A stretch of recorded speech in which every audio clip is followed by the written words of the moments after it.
ये बात भी कही कि बहुत से लोगों का मैसेज ये आ रहा है कि वो प्रश्न पूछना चाहते हैं लेकिन उनको हैंड रेस का बटन नहीं मालूम। तो मैं आप सबको ये सुझाव देना चाहता हूं कि आप मोर के बटन में या तो जा करके अगर आपको नहीं मालूम है तो एक दो बार प्रैक्टिस करें, और वहां पर भी अगर सफल नहीं होते हैं तो पार्टिसिपेंट्स के अंदर जहां आपका नाम है, जो आपकी डिवाइस का नाम है, वहां पर अगर आप हल्के से अंगुली प्रेस करेंगे तो 4 ऑप्शंस आते हैं, उसमें एक हैंड रेस भी आता है, तो वो भी आप कर सकते हैं। फिर भी अगर नहीं सफल होते हैं तो आज मैं एक नया सुझाव आप सबके सामने लेके आया हूं कि आप इस तरह से हाथ फिजिकली शारीरिक रूप से आप ऐसे हाथ खड़ा कर सकते हैं। मैंने आज हमारे जैनम चैनल के श्री राहुल भैया जो हैं उनसे चर्चा की और उन्होंने कहा कि वो बराबर देखते रहेंगे और फिजिकली अगर कोई हाथ खड़ा करता है तो भी वो उसको अनम्यूट करेंगे और उसको प्रश्न पूछने का अवसर देंगे। प्रश्न, यद्यपि जैसा मैंने पहले आपसे अनुरोध किया था कि आज का जैसे प्रवचन हो रहा है जिस विषय वस्तु पर है उसी से संबंधित ही प्रश्न हो। अगर आज अपन सारे प्रश्न हो जाएं आज के विषय वस्तु से संबंधित, और फिर भी अगर 5 मिनट का समय बचता है तो मैं आचार्य श्री के चरणों में निवेदन करूंगा कि अगर किसी का पुराने विषय से संबंधित कोई प्रश्न रह गया है, जैसे कि प्रोफेसर रेखा जैन के बारे में आया, तो प्रोफेसर रेखा जैन को प्रश्न पूछने का अवसर दूंगा, लेकिन पहले वो प्रश्न होंगे जो आज के विषय वस्तु पर हैं। और नहीं तो फिर क्या होगा, ना तो हम पुराने कर पाएंगे और न ही आज के प्रश्न जो होंगे वो भी अच्छी तरह से कर पाएंगे। इसलिए अगर जो पुराने प्रश्न हैं, पुराने विषय वस्तु पर प्रश्न हैं, तो अच्छा यही होगा कि आप श्री मधोक शाह को या श्री अभय अश्विन जी को आप ईमेल से या व्हाट्सएप से अपने प्रश्न करें, आपको जवाब जरूर मिलेगा। ये मैं जरूर आपको जो है गारंटी देता हूं। आचार्य श्री कभी किसी की जो है प्रश्न को निराश नहीं करते हैं। तो आज जो है इतना मेरा ये एक इनिशियल रिमार्क्स है। मैं आपको ऐसा कोई डरने की भी जरूरत नहीं है कि प्रश्न पूछने का हमें अवसर नहीं मिल रहा है। किसी को कोई भी दिल के अंदर ऐसा भय भी रखने की जरूरत नहीं है कि आपको प्रश्न नहीं पूछने मिलेगा। प्रश्न के अंदर दो ही बस, जैसा मैंने कहा, आज के विषय वस्तु संबंधी होना चाहिए, आपको जरूर मौका मिलेगा। मैं आज के इस कार्यक्रम को प्रारंभ करने से पहले मंगलाचरण के लिए एक छोटे से बालक, बल्कि यूं कहो बाल शिष्य है आचार्य श्री का, उसका नाम है श्रेय मधोक शाह, उसको आमंत्रित करता हूं कि वो मंगलाचरण प्रारंभ करके और अपना आचार्य श्री के आज के प्रवचन का बहुत अच्छा लग रहा प्रारंभ है, कितना मासूम लग रहा है। बहुत हाथ जोड़ के बैठ गया। श्रेय आरंभ करो बेटा, आप बहुत अच्छे लग रहे हो। हाँ, मंगलाचरण प्रारंभ करो। जय। फिर जय बोलो। आचार्य श्री कनकनंदी जी गुरुदेव की जय। बोलो। आचार्य संघ की जय। हम शिष्य तेरे हैं, हम भक्त तेरे हैं, हे कनकनंदी गुरुदेव हमको ज्ञान दान दो। हे कनकनंदी गुरुदेव हमको ज्ञान दान दो। 30 भाषाओं के ज्ञानी है गुरुवर, 30 भाषाओं के ज्ञानी है गुरुवर।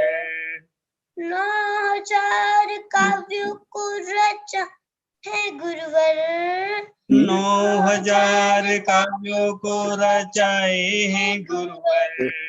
350 साहित्यों को लिखे हम शिष्य तेरे हैं, हम भक्त तेरे हैं, हे कनक नंदी गुरुदेव हमको ज्ञान दान दो।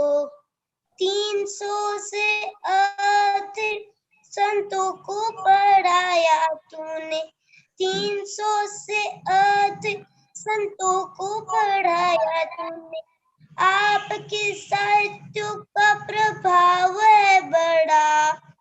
आपके साहित्य का प्रभाव है बड़ा। 59 देशों में अध्ययन है जहाँ। 59 देशों में अध्ययन है जहाँ। हम शिष्य तेरे हैं, हम भक्त तेरे हैं। हे कनक नंदी गुरुदेव हमको ज्ञान दान दो। तू राम मेरा है, भगवान मेरा है। मैं भक्त हूँ हनुमान सा, तू राम मेरा है। हम शिष्य तेरे हैं, हम भक्त तेरे हैं। हे कनक नंदी गुरुदेव हमको ज्ञान दान दो। हे कनक नंदी गुरुदेव हमको ज्ञान दान दो। जय बोलो। बोलिए आचार्य श्री कनक नंदी जी गुरुदेव की जय। बहुत अच्छा बेटा, बहुत अच्छा श्रेय, अच्छा प्रयास है तुम्हारा। बहुत अच्छा लगा मुझे, तुमने इतनी छोटी सी उम्र के अंदर, 8 साल की उम्र के अंदर इतना अच्छा तुमने मंगलाचरण किया। बहुत अच्छा, बहुत बहुत आभार तुम्हारा है। अब मैं आचार्य श्री समय ज्यादा बीच में नहीं लेकर के मैं सीधे आचार्य श्री के चरणों में नमोस्तु करते हुए, नमोस्तु गुरुदेव, नमोस्तु गुरुदेव, नमोस्तु गुरुदेव कह करके आचार्य श्री को प्रवचन के लिए आमंत्रित करता हूँ। आचार्य श्री कनक नंदी जी गुरुदेव। ओम नमः सिद्धेभ्यः। ओम नमः सिद्धेभ्यः। ओम नमः सिद्धेभ्यः। प्रवचन सार में आया है, नवीन नवीन ज्ञान करने पर नवीन नवीन संवेग और वैराग्य होता है। यदि नवीन नवीन ज्ञान नहीं है तो संवेग और वैराग्य में विशेष वृद्धि नहीं होती है। इसलिए जो सामान्य विषय आप लोग को जानते हो, प्रवचन में सुनते हो, उसी से परे जैन धर्म के जो सूक्ष्म गहन रहस्य भरे पड़े हुए हैं, छिपे नहीं हुए, भरे पड़े हुए हैं। जैसे धर्म द्रव्य, अधर्म द्रव्य, डार्क मैटर, डार्क एनर्जी भरे पड़े हुए हैं, परंतु सामान्य लोग को न जानते हैं न मानते हैं। इसी प्रकार जो रहस्य भरे पड़े हैं और जिसको आधुनिक वैज्ञानिक आइंस्टीन की बात, न्यूटन भी नहीं, गैलीलियो भी नहीं, यहां तक कि उसके पहले के जो जीव वैज्ञानिक आदि मनोवैज्ञानिक, उनके नहीं, अभी जो वैज्ञानिक रिसर्च कर रहे हैं और हमारे ग्रंथ में प्रचुर है, अति प्रचुर, ऐसे रहस्यों को आप लोगों को बताऊंगा, क्योंकि आप लोग की रुचि जिज्ञासा से ज्ञात तो हो रहा है, आप लोग को इसके योग्य हो, इसके पात्र हो, इसके अर्हन हो, इसलिए पात्रों को अवश्य ज्ञान दान देना चाहिए। क्योंकि गुरु उसे कहते हैं, शिष्याणु गुह कुशले धम्मा इदिय सदा वंदे। गुरु का, तीर्थंकर से लेकर के गुरु का एक ही काम है, बाह्य में शिष्य को प्रबोधन देना। केवल शिष्य को प्रबोधन देने के लिए 4 रिद्धिधारी मुनि भी गमन करके लाखों मिल जाते हैं, वो भी सामान्य जैसे एक शेर सिंह एक हरिण को खा रहा था और वो उस हरिण को संबोधन देने के लिए एक नहीं दो चांद दिखाई जाते हैं। तो इसका महत्व समझ में आ रहा है। साधु जो अंतरंग में तो ध्यान और बहिरंग में जो ज्ञान है स्वाध्याय, उस स्वाध्याय में एक जो धर्म प्रभावना है, माने ज्ञान दान, केवल ढोंग पाखंड आडंबर नहीं। इसके लिए यहां तक कि कुछ देव नरक में जाते, यहां तक कि साधु भोग भूमि में जाते हैं। तो आप लोग की जो जिज्ञासा है वो जिज्ञासा अत्यंत प्रशंसनीय, सराहनीय, अभिवंदनीय, अभिनंदनीय। इसलिए आप लोग की जिज्ञासा के कारण जो मैं क्रम प्राप्त साधु संत को 15-20 वर्ष से पढ़ाता हूं, उन विषयों को आप लोगों को बता रहा हूं। पहले पहले पढ़ाने पर बताने पर लगभग समझना कठिन हो जाता है।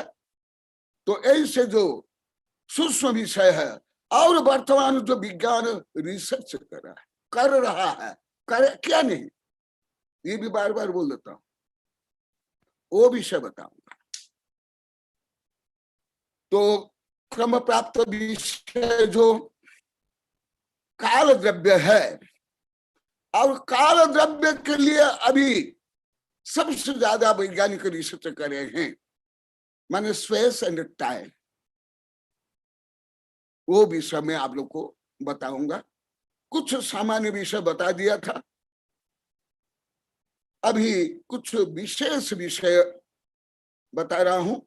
अधिक विषय से तो बता ही नहीं सकता हूं, क्योंकि एक एक सूत्र पढ़ाने के लिए संभवतः मुझे सप्ताह से ले महीना चाहिए। यहाँ विद्यानिधि बैठे हुए वो भी स्वीकार कर रहे हैं, ये भी कोई एक एक सूत्र मेरे से जो पढ़े, पद्मनिधि, देवनिधि, हमारे संघ अन्य संघ के एक एक सूत्र में महीना पढ़ाया हूं, क्योंकि हमारे आचार्य इतना लिखा ही है। उन सब विषयों को मैं संक्षेप में बता रहा हूं आगे, क्योंकि काल हर धार्मिक लोग, हर व्यावहारिक लोग, हर दार्शनिक मानते हैं और जानते नहीं। मानते हैं तो पर जानते नहीं। अभी जानो, अज्ञान के कारण कालवाद हो जाता है, इसलिए वस्तु स्वरूप को समझो। तो आज कुछ विशेष व्यवहार काल को बताता हूं, क्योंकि आप लोग को व्यवहार काल को जानते हो, यहां तक कि अभी तक वैज्ञानिक व्यवहार काल को भी पूरा नहीं जानते, और अब खरब डॉलर खर्च करेंगे उसके लिए। साक्षी मेरे पास यहाँ ही सब साहित्य है, यहाँ ही, वो भी अभी अभी के, कोई 8-10 वर्ष के नहीं, 1-2 वर्ष के। तो मैं पहले व्यवहार काल बताऊंगा, फिर व्यवहार काल के निश्चय काल, क्योंकि ये शिक्षा पद्धति है सरलता से कठिन के ओर। भले भारतीय प्राचीन आधुनिक मेंटलसरी वैज्ञानिक शिक्षा पद्धति है, इसलिए मैं व्यवहार काल को पुनः बताता हूं, क्योंकि इस व्यवहार काल को ही लोग को काल मान लेते हैं, निश्चय काल को जानते नहीं। जैसे शरीर को ही मैं मान लेते हैं, अपना नाम गाम डिग्री को ही अपना परिचय मान लेते हैं। मैं चैतन्य आत्मा हूं, अनंत ज्ञान दर्शन का अखंड पिंड हूं, इसको जानते नहीं। केवल हड्डी मांस के पीछे के पिंड को, या कोई लौकिक पढ़ाई कर ली, या जहां रहता है, कब जन्म लिया है, इसको अपना परिचय मानते। मुझे बहुत दुख होता। तुम कौन हो? तुम आत्मा परमात्मा हो, अनंत गुण का अखंड पिंड हो, तुम ये हड्डी मांस टट्टी पिछाव को अपना मानते। ऐसे ही व्यवहार काल को भी अभी सही नहीं जानते हैं, तो निश्चय काल क्या जानेंगे। इसलिए व्यवहार काल को पुनः थोड़ा बता रहा हूं। व्यवहार काल का परिचय, व्यवहारिक कालस्य परिणामस्तथा क्रिया परत्वं च अपरत्वं च लिंगाहुर्महर्षय। महर्षियों ने, तीर्थंकर गणधर आदियों ने व्यवहार काल का लिंग बताया। आप लोग कई बार बोला, लिंग संकीर्णता भी बहुत ज्यादा, शब्द संकीर्णता भी बहुत ज्यादा। लिंग माने केवल वही पुल्लिंग स्त्रीलिंग नपुंसक लिंग में चल जाएगी। और भी कई शब्द आप लोग को बताया हूं। यहां लिंग माने चिन्ह, प्रतीक। तो क्या व्यवहार कालस्य परिणाम तथा क्रिया परत्वं च अपरत्वं च लिंग लिंगानि आहुर महर्षय। जैसे अति स्थूल उदाहरण देता हूं, रोड में माइलस्टोन है, बोर्ड है, उसमें एरो चिन्ह है, विभिन्न चिन्ह है, मील लिखा हुआ, ओ नगर ओ गांव में इतना दिन, ये है लिंग, ये है लिंग। या जैसे मैं संकेत कर रहा हूं, ये लिंग चिन्ह, सब शब्द लिंग, संपूर्ण शब्द लिंग। क्योंकि सत्य को जताने के लिए, बताने के लिए ये शब्द कारक है, कारण है, इसलिए लिंग। आप लोग विचार करो, शब्द संकीर्णता भी कितनी है, कितनी विपरीतताएं हैं। शब्द को भी विपरीत ही ज्यादा मानते, ज्यादा अश्लीलता में चल जाते हैं, ज्यादा पक्षपात में, ज्यादा तेरा मेरा में, व्यापक समझते नहीं। इसलिए शब्द ब्रह्म, फिर परम ब्रह्म। तो क्या अभी एक एक बताता हूं। परिणाम, स्वजाते रविरोधेन विकारो ही वस्तुनः परिणाम से निर्दिष्ट अपरिस्पंदात्मक जीने हैं। परिस्पंदात्मक, अपरिस्पंदात्मक, ये पहले समझ। जैसे ये दिखाओ, क्योंकि जो मैं अभी बताऊंगा ना देख ही देना चाहिए।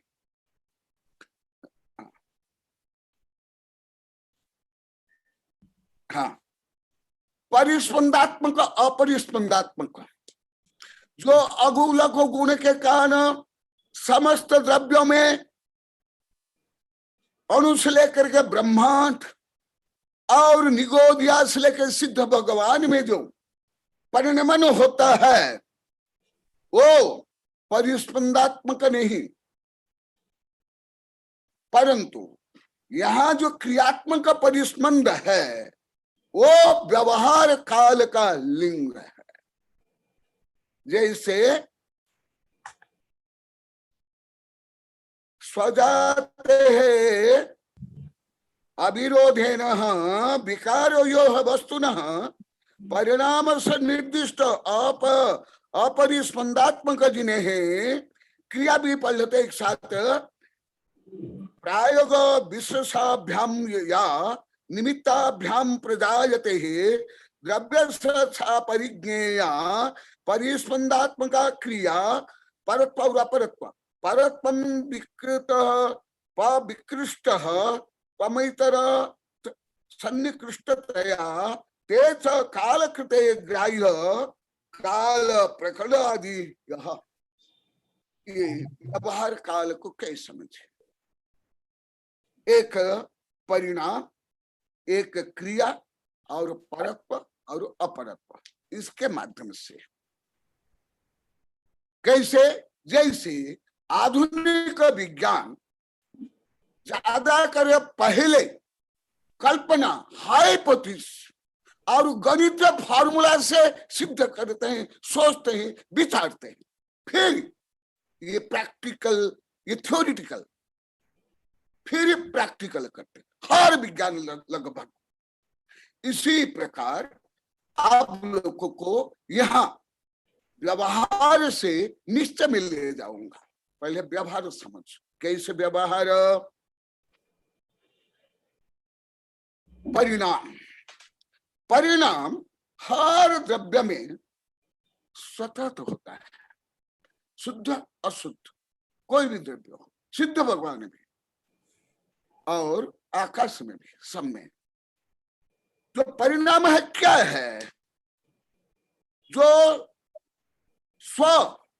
स्वभाव, स्वपरिणति, स्वजात अविरोधन, स्वयं का विरोध नहीं करेगा, माने स्व स्वभाव को नष्ट नहीं करेगा। विकार, परंतु विकार उत्पन्न होगा। जैसे अति स्थूल उदाहरण है दूध का दही, दही से आदि आदि परिणाम होगा। भ्रूण से शिशु, प्रौढ़, जन्म, मरण, वास्तविक से लेकर के बादल, फिर वर्षा, ये सब ब्रह्मांड के समस्त। आप लोग को इतना सोचते हो कि एक घड़ी में ही परिणमन होता है? नहीं, नहीं, ये घड़ी में जो परिणमन होता है, ये भी जो अंदर में भौतिक तत्व है, उसमें जो परिणमन होता है, उसके कारण ये आपको दिखाई देता है। इसी प्रकार जो परिणाम, विकार उत्पन्न होता है, विकार माने चेंज, विकृत होना भी, उसको परिणमन कहते हैं। और यह परिणमन हलन चलन रूप नहीं होता है। एक अमूर्तिक में भी हलन चलन नहीं होगा, ये परिणमन हलन नहीं लेगा। कैसे? आप लोग को अति स्थूल उदाहरण बताता हूं।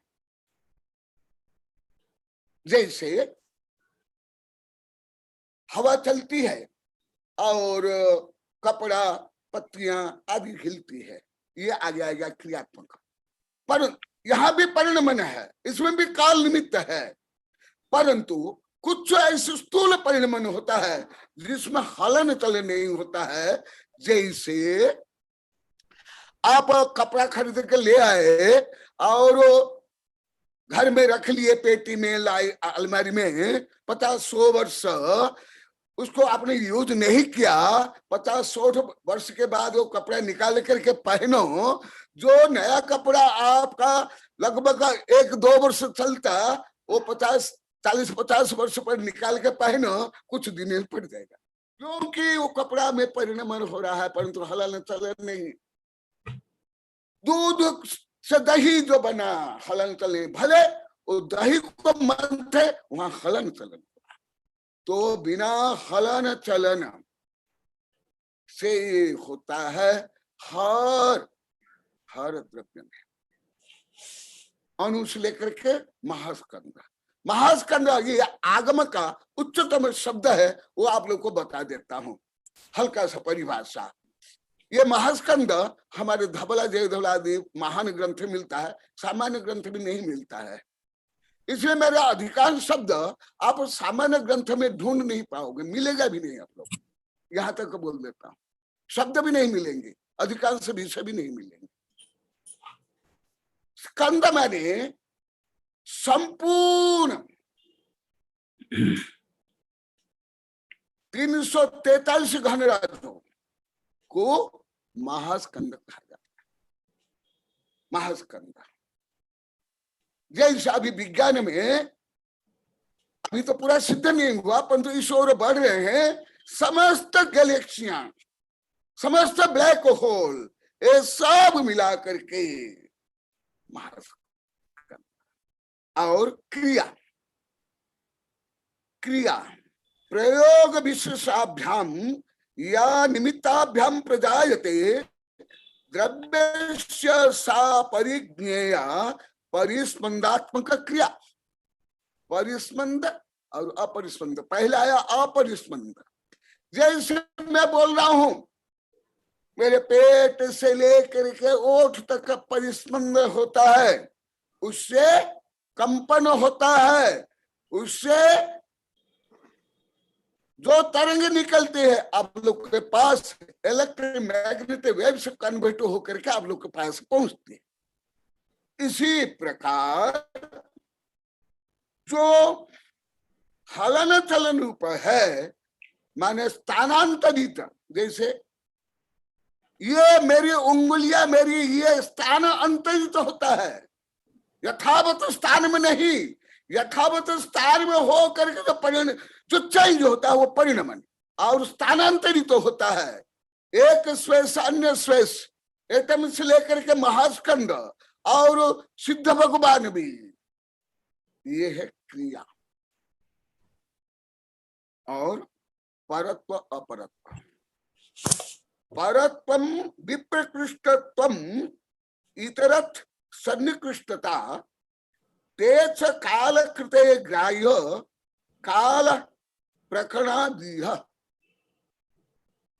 जैसे ये व्यवहार आप लोग करते, सब अधिकांश छोटे बच्चे से लेकर सब करते, जो धर्म नहीं जानते, मानते, विज्ञान नहीं पढ़े वो पढ़े, परंतु उसका रीजन नहीं जानते, कारण नहीं जानते, रहस्य नहीं जानते। ये मेरा छोटा बेटा है, ये मेरा बड़ा बेटा है, ये मेरा पुराना कपड़ा है, ये मेरा नया है, ये मेरा नया घर है, ये मेरा पुराना घर है। ये क्या है? परत्व अपरत्व। ये पहले पढ़ा दिया गया था, अभी नया पढ़ा रहे हैं, आदि। ये परत्व अपरत्व, ये कालकृत, ये काल के कारण। ये सब कौन? व्यवहार काल, निश्चय काल नहीं। फिर निश्चय काल के लिए पहले अभी बताऊंगा, परंतु ये पहले समझ लो, विज्ञान यहां ही जा करके जो वैज्ञानिक उदारता, पुरुषार्थ, यहां जा करके मंद पड़ जाता है। वो केवल भौतिक में ही देखना चाहते हैं, भले जीव हो, भले चेतना हो, भले मेमोरी हो, स्मरण शक्ति हो, प्रज्ञा है, दूर संप्रेषण हो। यहां जाकर के विज्ञान की जो इतनी क्षमता है, इतनी व्यापकता, प्रगतिशीलता है, वहां जाकर के रुंध हो जाता। यही विज्ञान में यही एक फंडामेंटल दोष है। यदि ये दोष दूर हो जाएगा, विज्ञान में इतनी गति होगी। अभी मान लो कि साइकिल गति तो रॉकेट की गति, ये होता है। और भी बताऊंगा, अभी पूरा नहीं हुआ है। अभी निश्चय काल जो मुख्य है, निश्चय काल समझोगे तो बहुत कुछ विषय समझ लोगे। निश्चय काल लोयायाश पदे से इक्के जेठियाघु इक्का रैणान राशि में ते कालानु असंख्य दब्बानि। काल अणु, पुद्गल अणु, आत्म प्रदेश, धर्म द्रव्य प्रदेश, आकाश प्रदेश, ये अलग अलग है जो अभी आएगा। उसमें काल अणु, जो काल अणु है वो है धर्म द्रव्य। उसको अणु क्यों बताया गया? धर्म अधर्म आकाश को तो धर्म नहीं बताया गया, वो अमूर्त का है और शाश्वत को शुद्ध, तो वो भी इसको कालाणु। क्योंकि आप लोग को व्याकरण के जो कुछ सामान्य सूत्र बीच में हल्का सा बताता हूं, क्योंकि ये कोई बोली नहीं है जो आप लोग को समझ लोगे नहीं। यहाँ एक अक्षर का रहस्य है, इसलिए यहाँ एक मात्रा का रहस्य है। काल प्लस अणु कालाणु। धर्म अधर्म आकाश जैसे व्यापक द्रव्य है, धर्म अधर्म असंख्यात प्रदेश, आकाश में अनंत प्रदेश, एक आत्मा में असंख्यात प्रदेश, ऐसे जो एक कालाणु है वही एक द्रव्य है। और अणु क्यों कहा गया? वो अनादि से लेकर अभी तक का और आगे तक परस्पर मिले हुए भी मिलनता भी यह सग स्वभाव न विमिच्यते अन्योन्या पविसंता दिनता उगास मन्न ही मिलनता भी यह सग स्वभाव न विमुच्यते। अब लोग ये सब जिज्ञासा है मेरे मन में, अब लोग के सब प्रश्न के वही उत्तर यहाँ आ रहा भी। ये छोह द्रव्य अनादि से एक छत्रावगाही होते हुए भी मिलते हुए भी स्वभाव नहीं छोड़ते। तो हर आकाश प्रदेश में एक एक कालाणु अनादि काल से होते हुए भी जैसे विज्ञान के अनुसार और धर्म के अनुसार एक शुद्ध परमाणु बन सकता है और बन जाता है, और परमाणु स्कंद भी बन जाता है, स्कंद भी बनते हैं, परंतु कालाणु कभी नहीं बनते हैं। कैसे? अति स्थूल उदाहरण, जैसे निगोदिया में एक निगोदिया शरीर में अनंत निगोदिया रहते हैं, परंतु एक सिद्ध में अनंत सिद्ध रहते हुए भी हर सिद्ध भगवान के आत्म प्रदेश और अनंत ज्ञान दर्शन सुख वीर्य पृथक पृथक है। जैसे आप लोग की जिज्ञासा में उत्तर दिया था वो भी बता देता हूं। एक रूम में एक बल्ब का प्रकाश 2 का है, 10 का, 100, 1000, तो हर बल्ब के प्रकाश पृथक पृथक है। आप एनालाइज नहीं कर सकते, उसको अलग नहीं कर सकते, देख नहीं सकते, तथापि वो पृथक पृथक है। इसलिए मान लो 2 बल्ब समान बल्ब है, उसका प्रकाश जितना होगा उसमें एक ऑफ कर लो, वो प्रकाश मंदता आ जाएगी। तो अभी ऐसे ही जो निश्चय काल वो क्या है? जिस निश्चय काल के कारण सिद्ध भगवान भी अलौकाकाश भी निश्चय काल के कारण परिणमन करते हैं। तो क्या है? लोयायास प्रदेश से इक्के के जेठ्याहु इक्के का रैनान राशि में ते काल असंख्य द्रव्यान एक एक वृत्त्या प्रत्येक मनवश्यस्तस्य निष्क्रियः लोकाकाश प्रदेश रत्नराशिव स्थितः। देखो क्या है? एक एक वृत्त्या प्रत्येक मन वस्तस्य निष्क्रिया, जो अणु कालाणु है परमाणु गतिशील, स्कंद भी गतिशील, संसार जीवी भी गतिशील, सिद्ध भगवान भी गतिशील, भले आगे जाके स्थिर हो जाते हैं, परंतु ये कालाणु अनंत काल से जहां है वो कालाणु वहां ही अभी है, आगे भी रहेगा। जैसे पेन का पॉइंट है, यहाँ जो काल अणु है वो कब से है? अनादिकाल से। कब तक रहेगा? अनंत तक। वो कोई एक प्रदेश तक उसमें कोई परिवर्तन नहीं होगा। ऐसे ही धर्म द्रव्य, अधर्म द्रव्य, आकाश द्रव्य, परंतु जीव नहीं, संसार जीव, और स्कंदन अणु नहीं, परमाणु नहीं, और पुद्गल नहीं। तो ये है लोकाकाश प्रदेश रत्नराशि स्थित। इसके आगे कुछ आप लोग की जिज्ञासा भी है और वही विषय अभी आए गए हैं।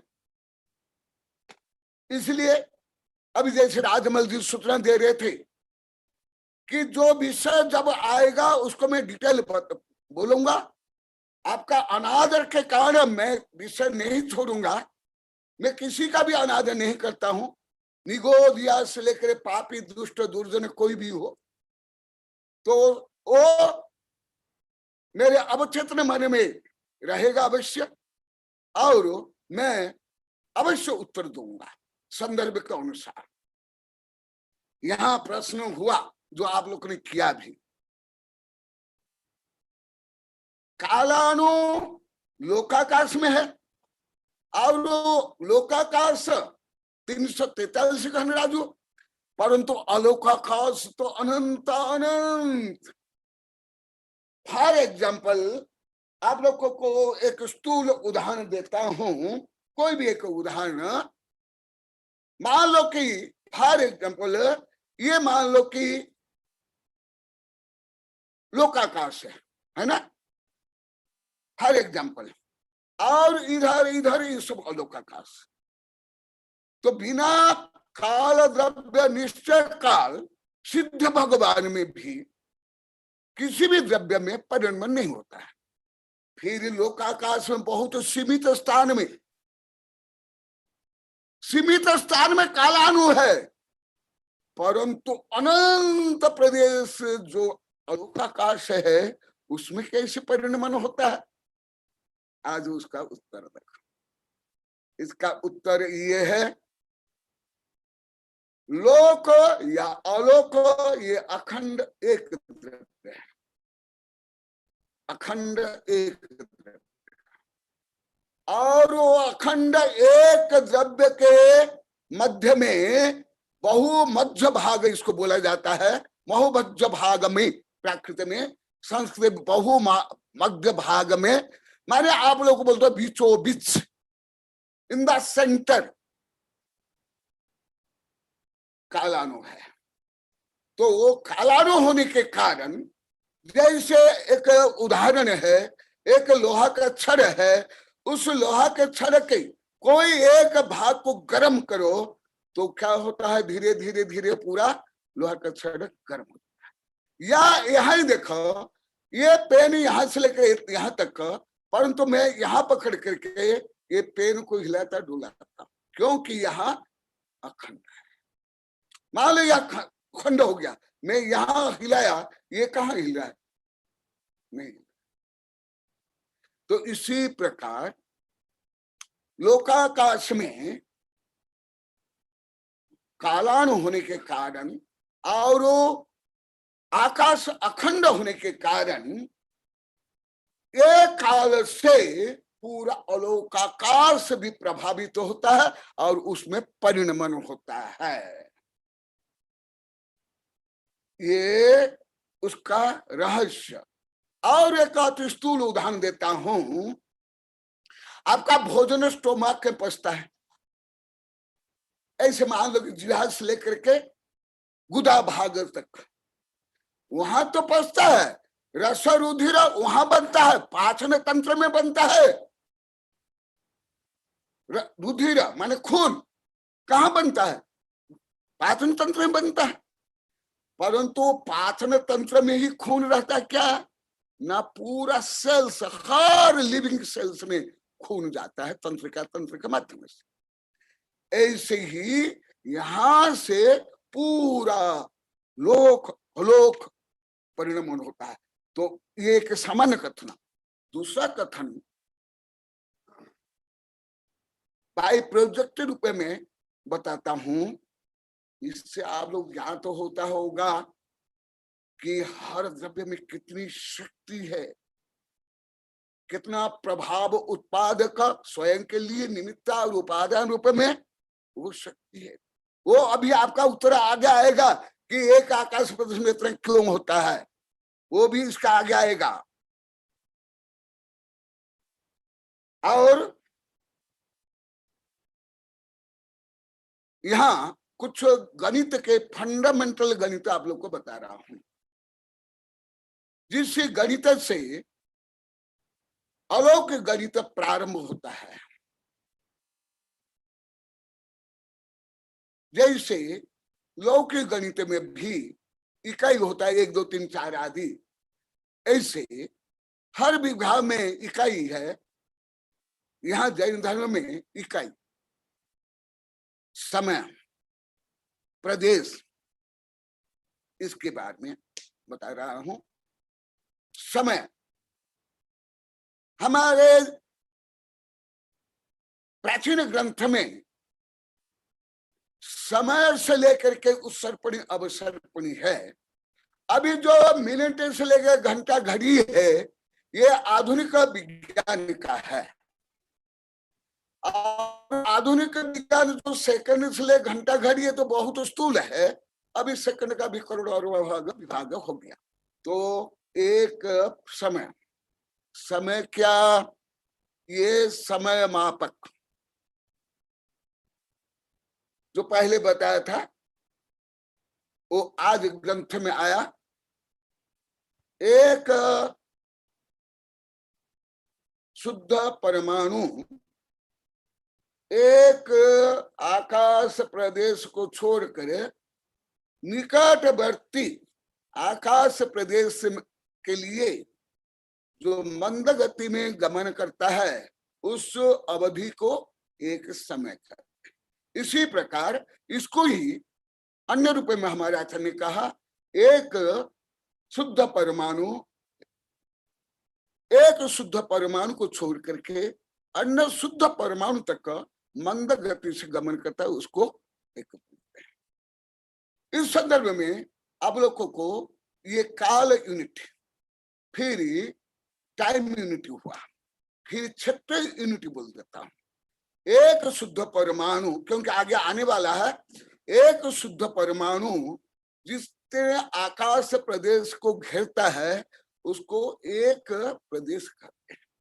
और उस प्रदेश के अनुसार धर्म द्रव्य, अधर्म द्रव्य और लोकाकाश और एक जीव के प्रदेश असंख्यात होते हैं और आकाश के प्रदेश अनंत होते हैं, अनंत होते हैं। यहाँ मंद गति में पहले प्रश्नोत्तर भी हुआ है।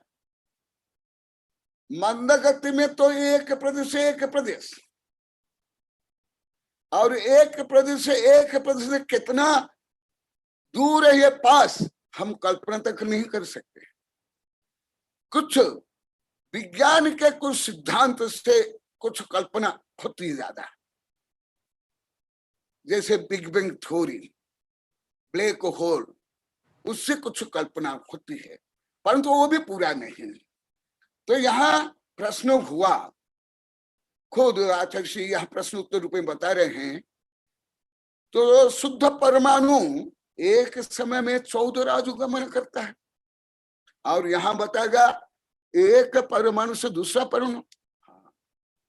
ये द्रव्य की शक्ति, वो द्रव्य माने कालाणु जब मंद गति से गमन करता है इतना कम, और जो तब तीव्र गति से गमन करता है 14 राजु, परंतु 14 राजु के प्रदेश भेद नहीं होंगे। वहां ये जो मैं कई बार बोला, जो क्वांटम सिद्धांत है उससे आप सही समझ सकते हैं। भले क्वांटम सिद्धांत अभी विज्ञान में सिद्ध नहीं हुआ है, एक क्वांटम यहाँ है, वही क्वांटम बहुत दूर है। ये कैसे? ये और ये मंद गति और तीव्र गति का, और मध्य में असंख्यात नहीं अनंत भेद। तो इससे आप लोग को ज्ञान तो होता होगा। अभी अभी आप लोगों ने प्रश्न किया था, गुरुदेव जैन धर्म में अणु का ज्यादा वर्णन नहीं, मैं बोला कि ज्यादा वर्णन है, विज्ञान से ज्यादा। और देखा था मेरी ही कितनी बड़ी बड़ी किताबें मैंने कितने वर्ष पहले लिख ली, 17 वर्ष पहले, 38 वर्ष पहले, और भी बहुत है। तो अभी ये जो वर्णन है ये अणु का वर्णन है कि क्या है? अभी तो आगे और भी समय मिलेगा तो बताऊंगा, परंतु समय तो इतना है नहीं। जो 23 वर्गणाएं हैं तो सब वर्गणाएं अभी भी कोई विज्ञान में अभी तक नहीं। यदि वर्णन है, मुझे देखा, मेरे पास किताब भेजा, मैं अवश्य पढ़ूंगा, उसको मानूंगा, जितना सत्य है अवश्य। तो अभी आगे बबगद पाणवर्ण रस, और सुनो, अभी कालानुकाल द्रव्य का वर्णन चल रहा है, निश्चय काल का।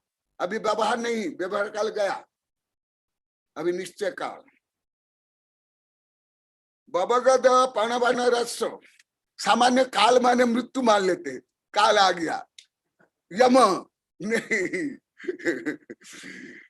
वो नहीं, यहाँ काल। बबगद पणवन रसो बबगद दो गंध अट्ठ पाशाय अगूर लघु अमुत बट्ठन लखय कालोती। इतना छोटा, माने विज्ञान के जो क्वांटम से भी छोटा है कालाणु, इलेक्ट्रॉन न्यूट्रॉन प्रोटॉन क्वार्क नहीं इतना छोटा जो कालाणु है, जिसको विज्ञान में सिंगुलरिटी बोलते हैं, जिससे बिग बैंग हुआ, तो इतना छोटा में भी कितने गुण है सुन लो। इसलिए मेरी एक किताब का नाम ही दे दिया हूं, 2003 में लिखा हूं, अनंत शक्ति संपन्न परमाणु से ले परमाणु। तो अभी देखो अणु भी कितने अनंत शक्ति है, कालाणु, आकाश, तुम स्वयं, मैं स्वयं आदि। भवगद पन्न वर्ण रस, कालाणु में 5 वर्ण नहीं, 5 रस नहीं, 2 गंध नहीं, 8 स्पर्श नहीं, फिर क्या है? शून्य अनरियल, नथिंग नहीं, ये नहीं, परंतु जो पहले कुछ बताएगा आगे बताया जाएगा, अगुर लघु अमूत बट्ठन लक्ष्य कालोत्ति, उसमें अस्तित्व, वस्तुत्व, प्रमेयत्व, अगुर लघुत्व आदि अनंत गुण है। कितने अनंत गुण, कल्पना कर पा रहे हो? विज्ञान के जो उच्चतम विज्ञान को समझने के लिए टॉर्च लाइट के बराबर है अभी का विषय। टॉर्च लाइट नहीं कथन जो सूर्य के प्रकाश बराबर, यही विषय को अभी विज्ञान समझने के लिए बहुत ही पुरुषार्थ कर रहा है। अगु लघु और अमूर्त, ये सब होते हुए भी इतना सूक्ष्म, कालाणु में भी जितना एक आत्मा में, शुद्ध आत्मा में जितने गुण है, उनमें ने चैतन्य गुण को छोड़ करके समस्त गुण है। फिर बोल देता हूं, लिख लो आप लोग को, ऐसे ही धर्म द्रव्य, अधर्म द्रव्य, आकाश द्रव्य में सब में यूज होगा। पहले बता दिया है वो सामान्य और विशेष, परंतु इतना सरल नहीं कि हर विषय को हर जगह में संयोजना करना, तुलनात्मक समझना कठिन होता है। पहले पढ़े तो बहुत ज्यादा कठिन होता है। पहले आप लोगों को सामान्य 8 गुण, फिर विशेष गुण, फिर प्रत्येक द्रव्य के कुछ विशेष गुण पहले बताया था। वही विषय भी विस्तार से चल रहा है, मध्यम विस्तार से। वही एक कालाणु में कितने हैं? स्पर्श रस गंध आदि पुद्गल के गुण नहीं हैं, परंतु अमूर्तिक और अचेतन के जो अनंत गुण है उसमें है। जैसे अनंत अस्तित्व, अनंत वस्तुत्व, अगुर लघुत्व आदि आदि। तो ये भले विज्ञान यहां नहीं पहुंचा है, परंतु सत्य है। क्वांटम के बारे में मास्टर थ्योरी वो सत्य है। भले स्वयं कोई वैज्ञानिक अभी उसको निश्चित रूप में अभी तक सिद्ध नहीं कर पाए, वो स्वयं 1000 बार बोल दिए हैं, मैं सुन लिया। परंतु देखा वो जो कल्पना कर रहे हैं वो सत्य कर रहे हैं। क्यों?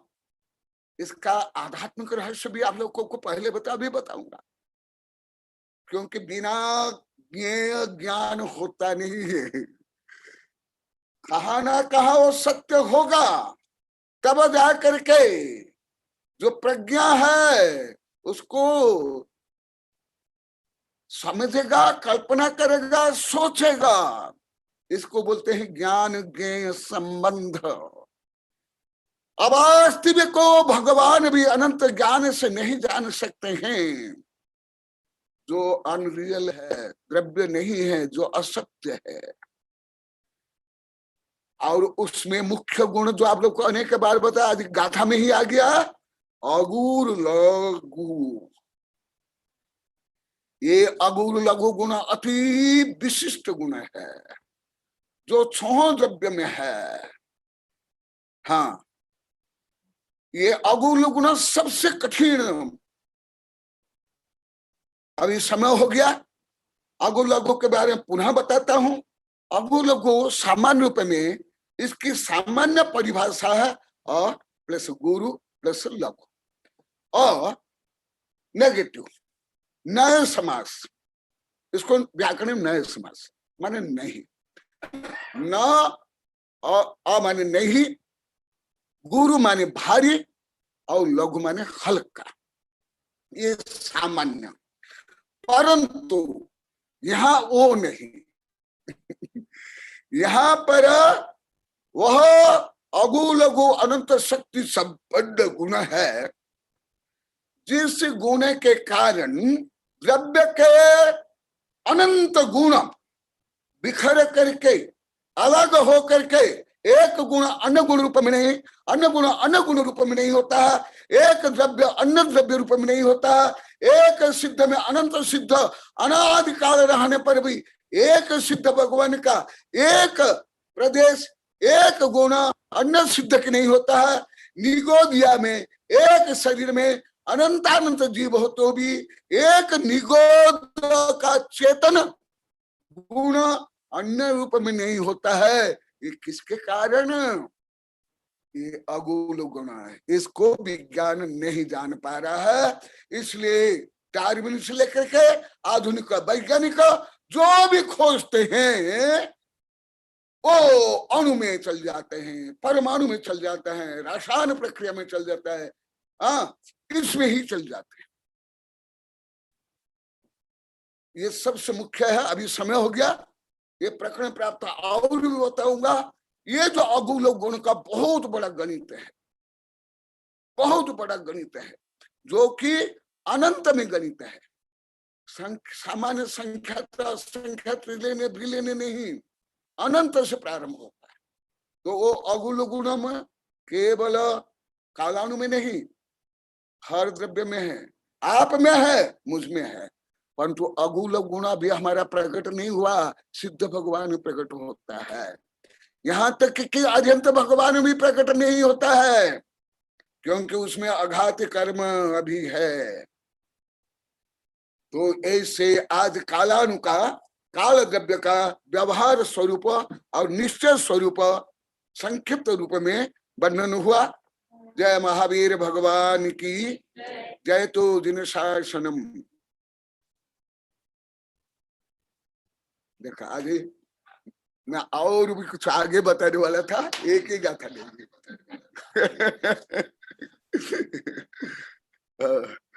चलो प्रश्न करो। हाँ बोलिए। आचार्य श्री कनक नंदी जी गुरुदेव की जय। सबसे पहले मुनिश्री आज्ञा सागर जी का एक प्रश्न है। आचार्य श्री मुनिश्री आज्ञा सागर जी को अनम्यूट करके वहां से प्रश्न करवाइए। आज्ञा सागर जी गुरुदेव नमोस्तु। नमोस्तु गुरुदेव, प्रश्न कीजिए आपका। नमोस्तु गुरुदेव, नमोस्तु गुरुदेव, नमोस्तु गुरुदेव, आपका चरण में त्रैकालिक नमोस्तु। मेरे जिज्ञासा है गुरुदेव, जैसे आलोक आकाश में वहाँ प्रकाश भी नहीं है, अंधेरा भी नहीं है और अन्य द्रव्य भी नहीं है, वहाँ क्या चीज है? ये मैं जानना चाहता हूँ गुरुदेव। पुनः प्रश्न कीजिए, पूरा सुनाई नहीं दिया। बिगनी जी से करो, पूरा सुनाई नहीं दिया।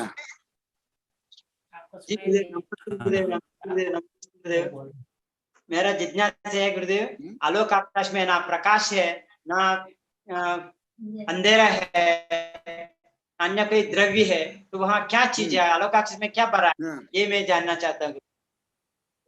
अच्छा, हाँ, ये अंधेरा है, प्रकाश है, भारी है, मीठा है, खट्टा है, सुगंधी है, दुर्गंधी है, ये सब पुद्गल है। माने जी। विज्ञान के अनुसार मैटर, हाँ, वहाँ एटम कुछ से लेकर गैलेक्सी तक का। वहाँ नहीं है, वहाँ आगे है क्या पुद्गल चीज? द्रव्य तो है ही नहीं। जी वहाँ केवल एक शुद्ध आकाश है। तो वहां स्पर्श रस गंध वर्ण ये कालार आदि कुछ भी नहीं है, परंतु वहां शुद्ध आकाश, अनंत आकाश, अनंत प्रदेश ठस शाश्वत के रूप में है। परंतु वो अमूर्ति का हम केवल जिनवाणी से और भाव सुत से प्रज्ञान से समझ सकते हैं, परंतु उसको पूर्णतः गणधर भी नहीं देख सकते, नहीं जान सकते पूर्णतः। इसलिए जी आपको भी साधु बनना पड़ा, मुझे भी साधु बनना पड़ा उसको जानने के लिए। बिना साधु बने, बिना केवल ज्ञान प्राप्त किए अमूर्त का द्रव्य का पूर्ण ज्ञान नहीं हो सकता है। मुनि विद्यानंदी जी का प्रश्न है, मुनि विद्यानंदी जी का, जरा विद्यानंदी जी को अनम्यूट हाँ, करिए। आचार्य विद्यानंद जी बोले। नमस्ते स्वामी जी। हाँ महाराज जी नमस्ते। नमस्ते। महाराज जी नमस्ते, कालानु पूछो, असंख्यात, कालानु असंख्यात है। हाँ हेलो, कालानु असंख्यात हाँ है हाँ बोलिए। और अन्य कालानु असंख्यात है और अन्य द्रव्य अनंत अनंत है। तो सभी द्रव्यों हाँ में जो परिणमन हो रहा है वह भिन्न भिन्न कालानु हाँ परिणमन कराते हैं क्या समग्र रूप से मिल करके परिणमन कराते हैं? हाँ, अभी आगे और आएगा, और आप लोग को पढ़ा भी दिया हूँ ये सब बहुत। राजभा तीर्थ धवला जय धवला में आप लोग को पढ़ा दिया हूँ, पंचायत में, प्रवचन सार में, ये सब आप लोग को पढ़ा हूँ। तथा भी बहुत अच्छा प्रश्न है। कालानु असंख्यात प्रदेश और लोक के बहुमध्य भाग में है, और अनंत है जीव, और अनंत अनंत है पुद्गल, और अनंत प्रदेशी है आकाश। परंतु धर्म द्रव्य अधर्म द्रव्य अनंत प्रदेश नहीं है, असंख्यात प्रदेश है। तो जैसे अभी पूर्व में बताया था, उसका उदाहरण आप लोग को दिया था, अभी वही उदाहरण संक्षिप्त में देता हूं। जैसे कुम्हार का चाक है, वो चाक का एक छोटा भाग, चाक का दिखाओ दिखाओ, दिखाने पर ही समझ आएगा।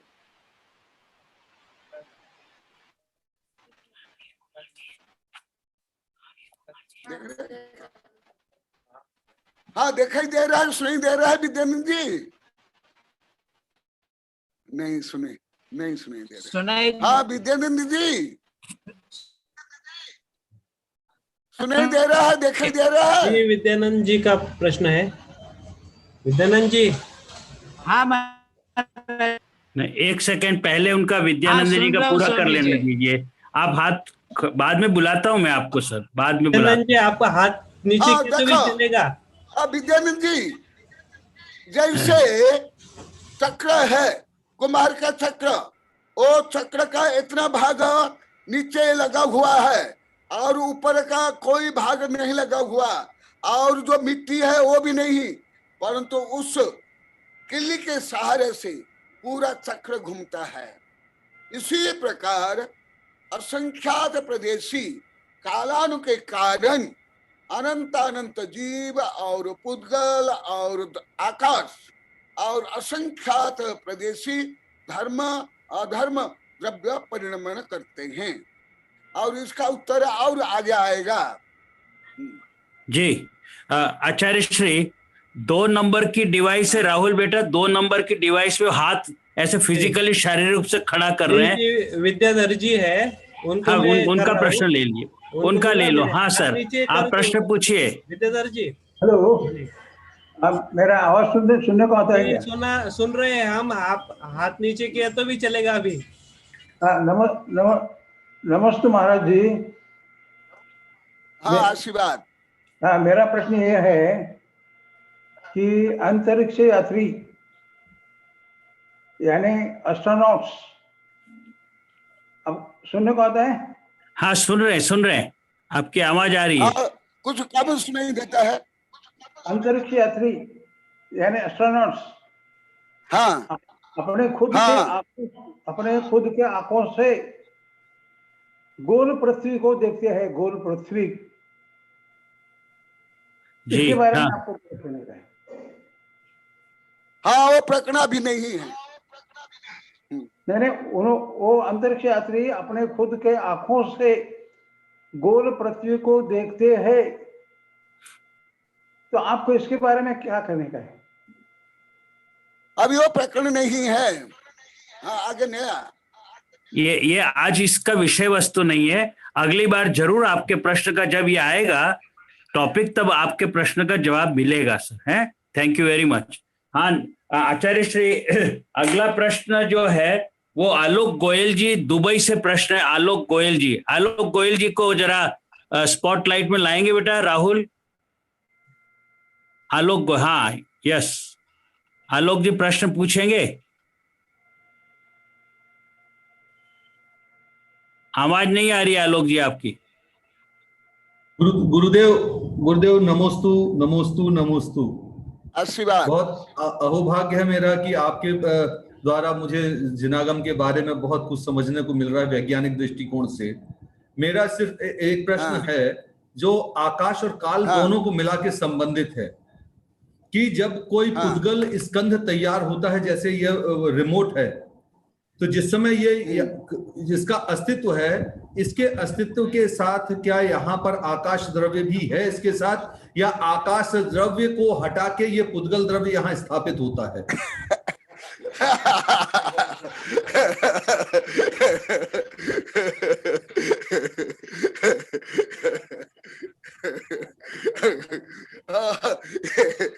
ये आगे बहुत डिटेल और आएगा। अभी पहले भी बताया था, नहीं आकाश को हटा कर ना धर्म द्रव्य, ना अधर्म द्रव्य, ना कालाणु, ना अनंतानंत जीव, ना एटम से लेकर गैलेक्सियां है उसमें।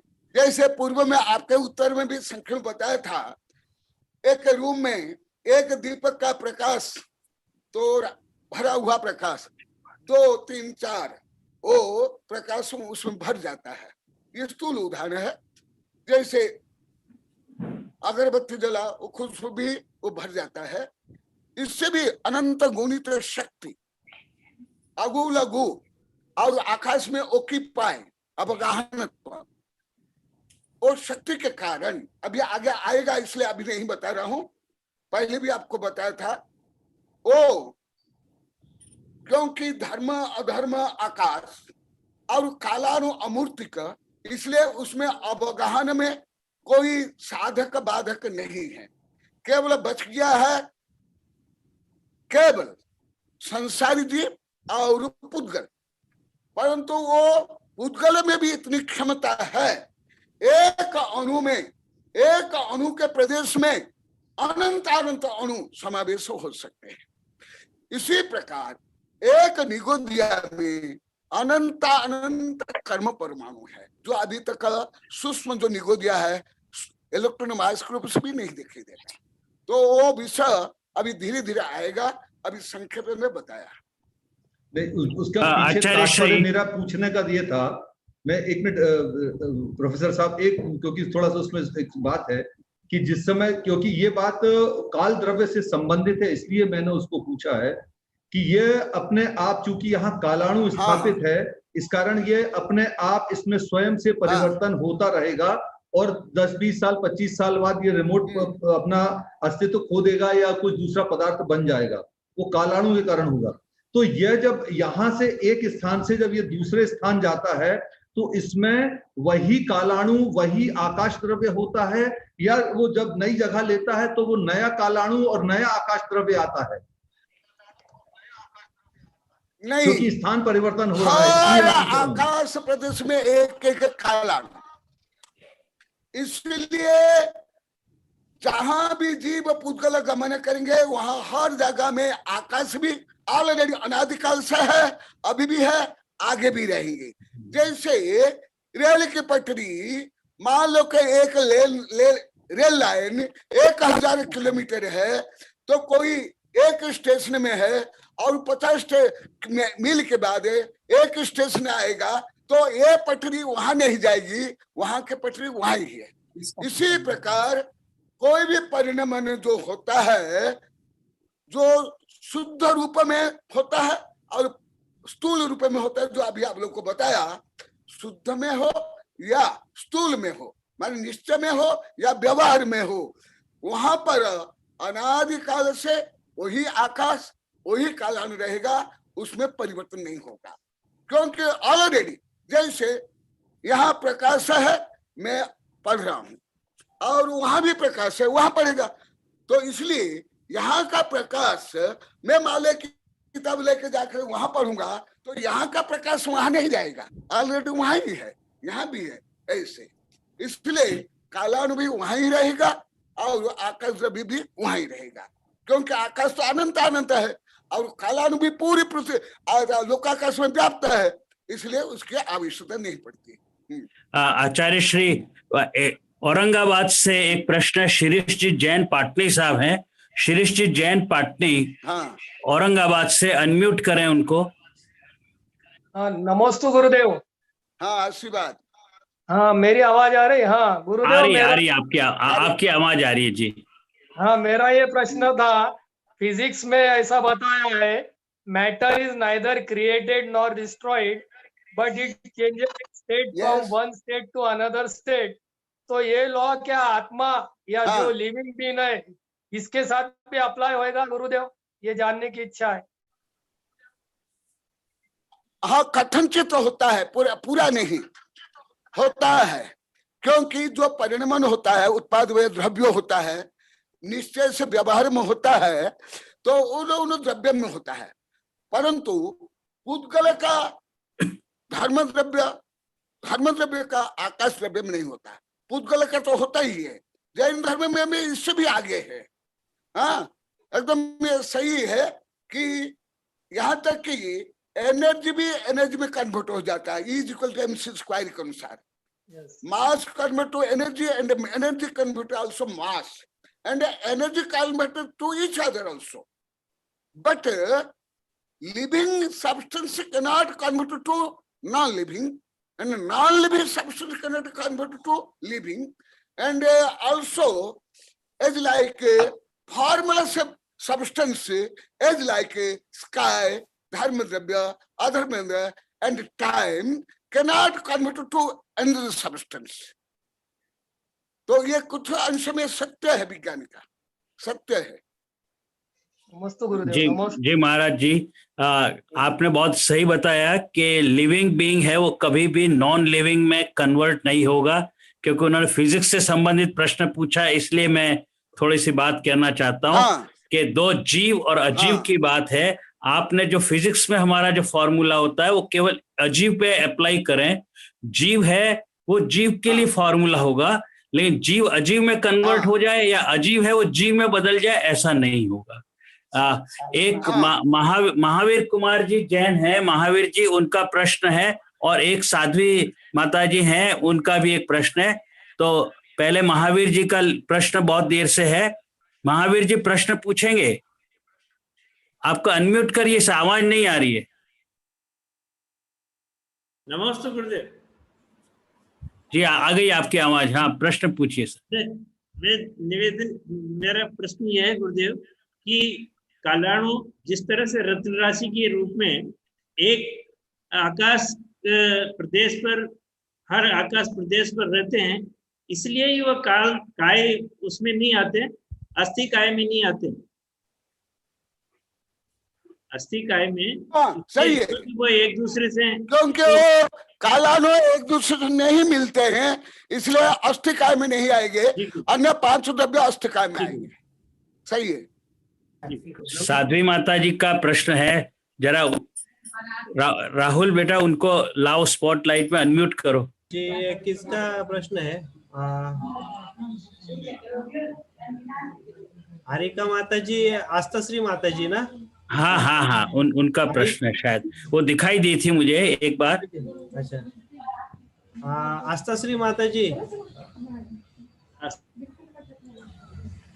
माता जी, आपका कोई प्रश्न है तो अनम्यूट करें कृपया।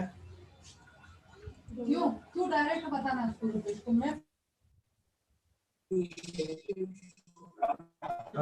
वे अनम्यूट नहीं कर रहे हैं। एक मिनट, आ गए। अरे माता जी, इस बीच में अगर माता जी की देर हो रही है तो आचार्य श्री विद्यानंद जी महाराज जी का एक, हाँ आ गई माता जी आ गई। हाँ माता जी, हाँ वंदामी माता जी, प्रश्न करिए। नमोस्तु आचार्य श्री, नमोस्तु त्रैभक्ति, नमोस्तु गुरुदेव।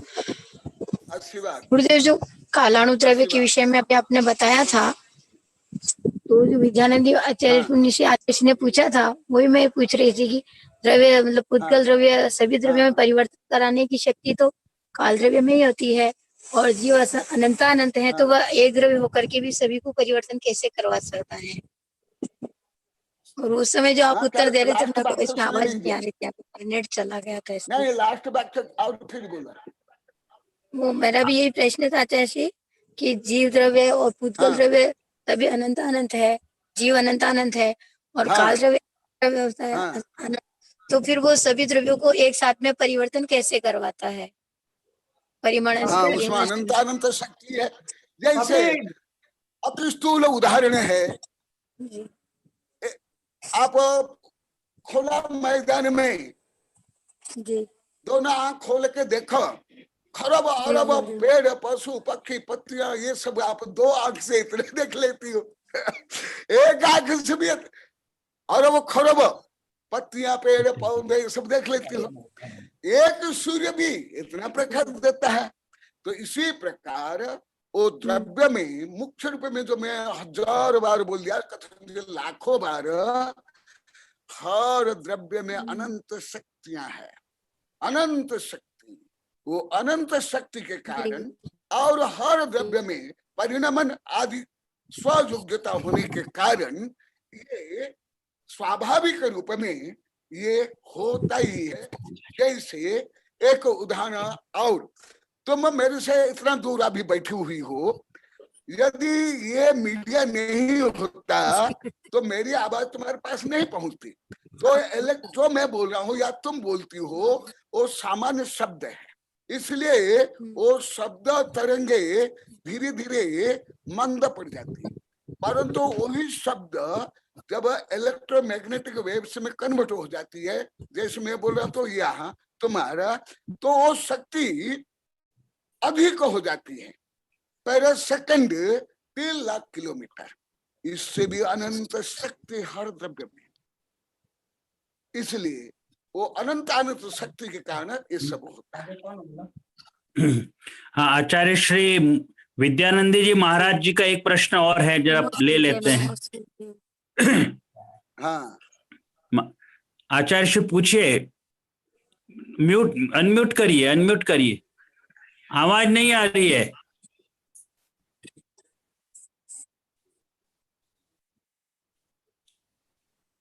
अनम्यूट करो। नहीं, आपकी आवाज नहीं आ रही है, आवाज नहीं आई महाराज जी। अपना माइक अनम्यूट कर ले वे गुरुदेव।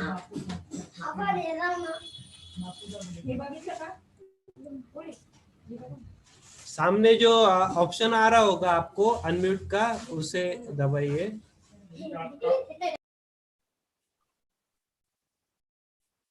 स्वामी जी, स्वामी जी नमस्ते। हाँ, जैसे जितने भी शुद्ध जीव है उनमें सब गुण एक जैसे समान ही है, उसी प्रकार जो परमाणु है वह पूर्ण रूप सभी परमाणु शुद्ध है, एक जैसे ही अवस्था को प्राप्त है। फिर एक परमाणु एक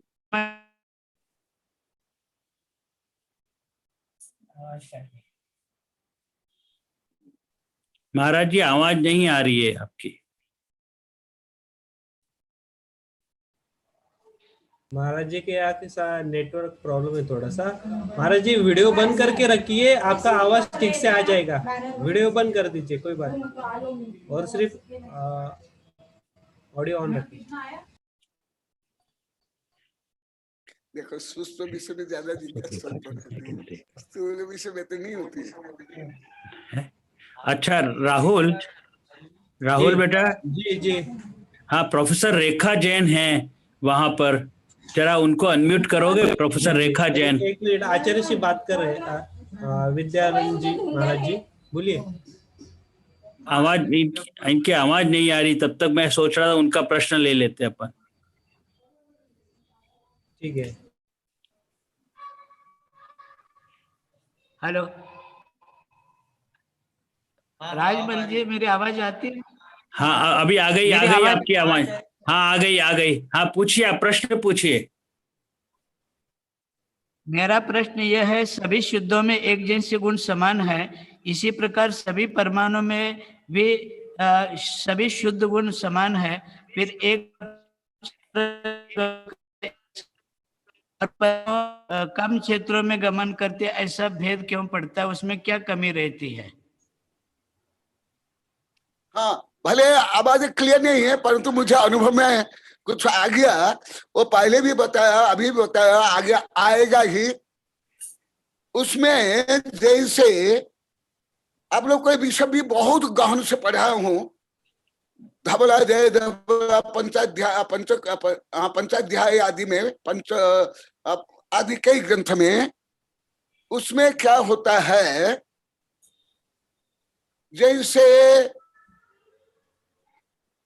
स्पर्श में एक स्पर्श नहीं होता है, उसमें 8, किसमें 8 में चतुस्पर्श, फिर 8 स्पर्श, फिर उसमें भी, उस स्पर्श में भी अनंत गुण हानि वृद्धि होती है। भले परमाणु, सब परमाणु है, परमाणु हो तो भी यही पुद्गल का स्वभाव है, उसका नाम ही पुद्गल। शुद्ध रूप में भी पूर्ण गलन होता है, अन्य में नहीं होता है। वो पुद्गल शब्द ही समझना अत्यंत आवश्यक है, जो अभी आगे बताऊंगा, उसमें डिटेल बताऊंगा। अभी संख्या में बताता हूं उसको पुद्गल क्यों कहा गया। वस्तुतः स्कंद पुद्गल नहीं है। सोना, चांदी, हीरा, मोती, आपका शरीर, मेरा शरीर, ये पुद्गल नहीं है, ये अशुद्ध पुद्गल है, स्कंद है। परंतु रियल पुद्गल है परमाणु। परमाणु में ही पुद्गल गुण ज्यादा करके प्रकट होता है। माने उनमें जो 4 मुख्य गुण और उसके जो अनंत शक्त्यांश है, उस शक्त्यांश में पूर्ण गलन होता है, केवल पुद्गल में, अन्य में नहीं, क्योंकि अन्य में ये क्षमता नहीं है, केवल पुद्गल में है। तो जैसे बंध प्रक्रिया में भी आप लोग को पढ़ाया हूं बहुत, बंध प्रक्रिया में, प्रवचन सार आदि में, गोमठ सार में, वहां गुण साम्य, गुण विषमता, गुण अधिकता आदि में ये पढ़ाया हूं। ओ गुण में अगु लघु गुण के कारण अनंत असंख्यात गुण हानि वृद्धि होती जाती है। तो उसके कारण वो शक्ति की अभिव्यक्ति भी इसी प्रकार होती है। अभी आगे उत्तर और ज्यादा मिलेगा। हाँ आचार्य श्री, हाँ अभी प्रोफेसर रेखा जैन, उनका एक प्रश्न पुराना है, लेकिन अपने पास 5 मिनट का समय है, उसमें पूरा कर सकते हैं।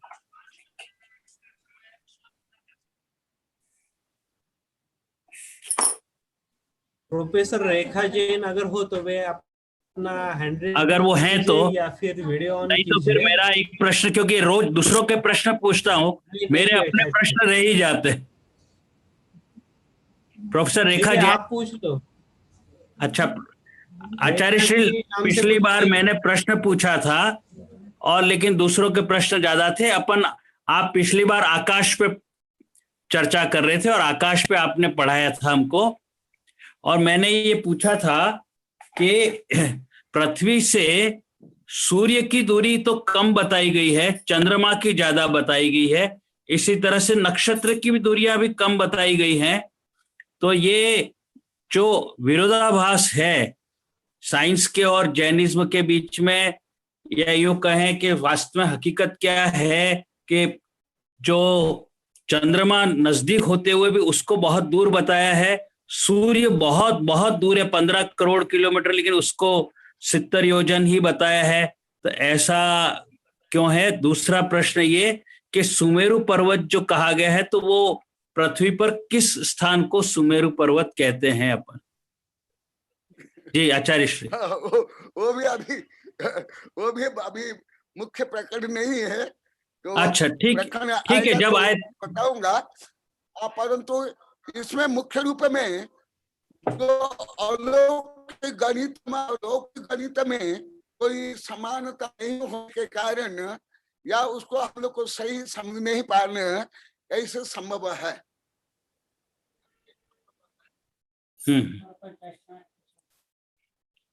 अच्छा कोई बात नहीं आचार्य, जब इसका प्रकरण आएगा तब अपन इसको डिटेल में समझेंगे।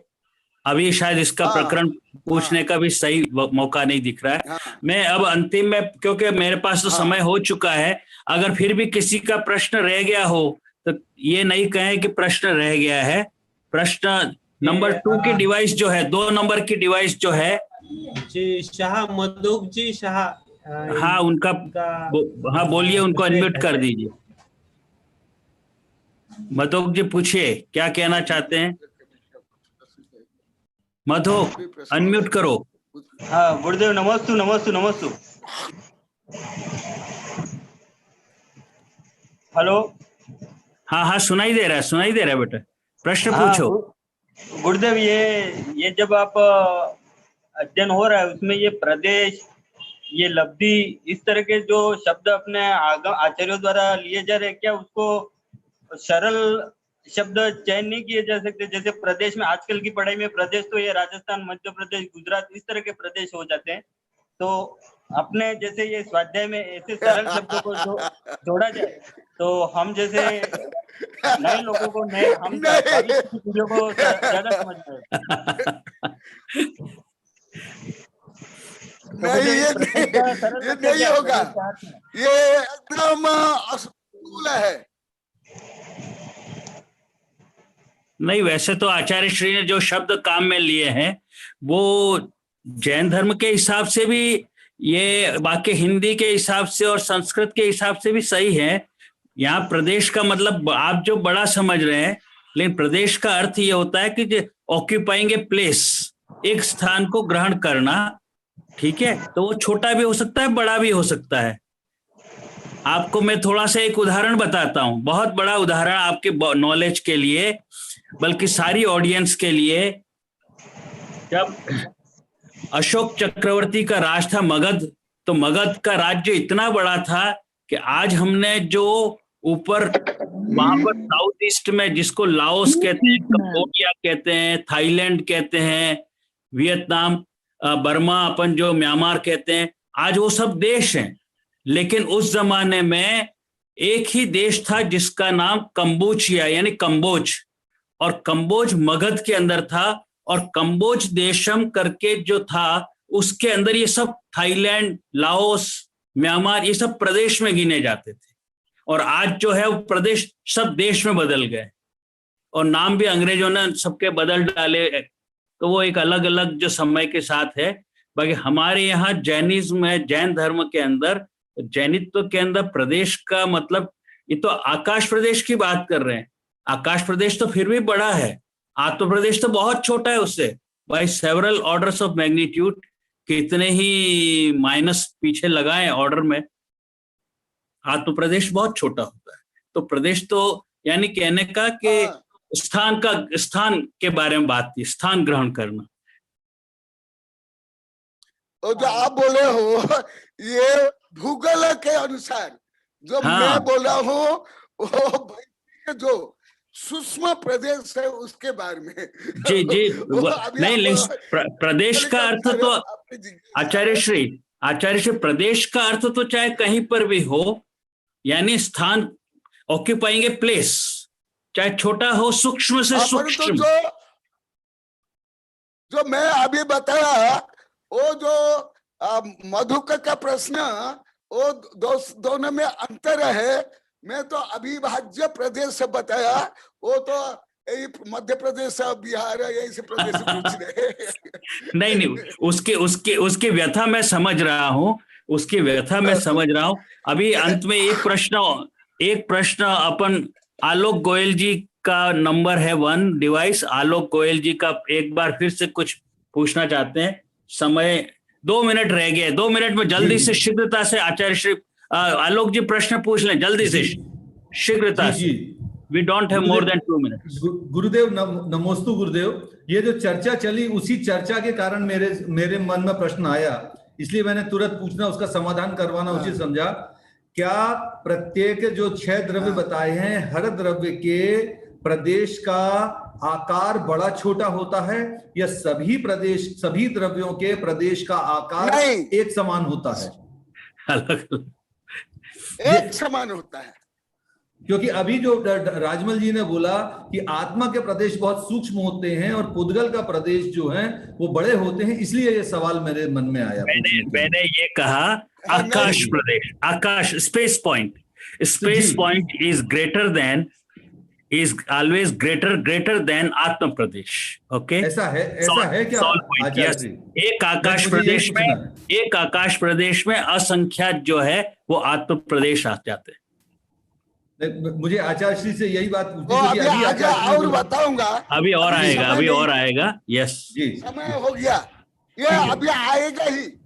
जी। वैसे आप कहेंगे तो शायद मेरे पास तो पूरी इसकी मैथमेटिक्स डिराइव की हुई है कि साइज, मतलब हाउ मेनी फेम्टो साइज या माइक्रोन नैनो साइज वगैरह सब कुछ है। आकाश प्रदेश की भी है, आत्म प्रदेश की भी है। जी जी जी, आप यदि भेज दें तो कृपा होगी। आपको शायद मैसेज तो मिलेगा, लेकिन 1 तारीख 1 नवंबर को रात को 7:30 बजे मेरा प्रवचन है।